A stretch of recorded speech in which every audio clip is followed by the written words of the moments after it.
Bonjour, voici le jeu Potion de sorcière. C'est un jeu qui se joue sur le plateau Marvel Game. C'est le plateau qui est entouré de cubes qui basculent, comme ceci. Puis où l'on déplace ses pions à l'aide d'un lanceur à ressort. C'est un mélange de billard et de piccinette. Alors dans ce jeu, on incarne des sorcières qui doivent réaliser 4 potions magiques dans 4 chaudrons différents. Elle doit amener par exemple du venin de serpent depuis son camp ici dans le chaudron bleu serpent et y faire tomber du venin. Il y a également de la toile d'araignée en partant de son camp, chaudron bleu araignée, de faire tomber dedans, de la bave de crapaud, de faire tomber ici, chaudron bleu, crapaud ici, et enfin du poil de chauve-souris en partant d'ici, le faire tomber dans le chaudron bleu chauve-souris. Lorsqu'une sorcière a réalisé ces 4 potions magiques, elle peut récupérer le balai pour tenter de s'envoler avec.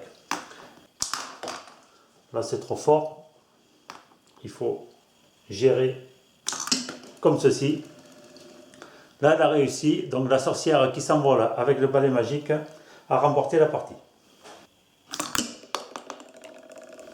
Voici la configuration en début de partie, avec des obstacles disposés sur le gazon de jeu. Et tous les pions sont posés sur le plateau central, ici au milieu. Je l'avais enlevé tout à l'heure pour qu'on voit le balai s'envoler. En partie normale, on joue comme ceci. Ce qui va permettre en fait de gagner les parties, c'est d'optimiser ses déplacements. En faisant comme ceci. Dès qu'un pion que l'on déplace touche un autre pion, le pion déplacé a le droit d'être rejoué. Donc là c'est au joueur jaune à jouer.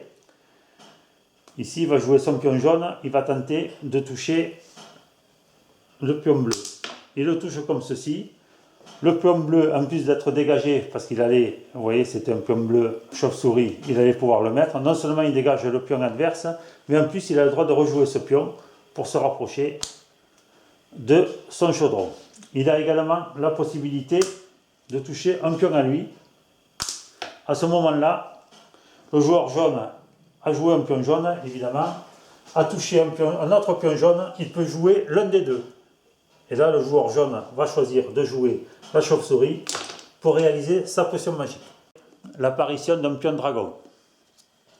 Le pion dragon, c'est celui-ci. C'est un ingrédient universel. On le positionne au milieu du cercle magique. Tout le monde peut le jouer. Il suffit qu'il tombe dans un chaudron pour que la potion soit réalisée. Peu importe lequel, peu importe que ce soit qu'on l'on demande du serpent, de la toile d'araignée, de la chauve-souris ou du crapaud, lui c'est une sorte de joker, c'est un ingrédient universel, l'écaille de dragon. Il tombe, la potion est validée. Chaque sorcière dispose de 3 sortilèges. Le tourbillon des couleurs, le bloc de glace et la boule de feu.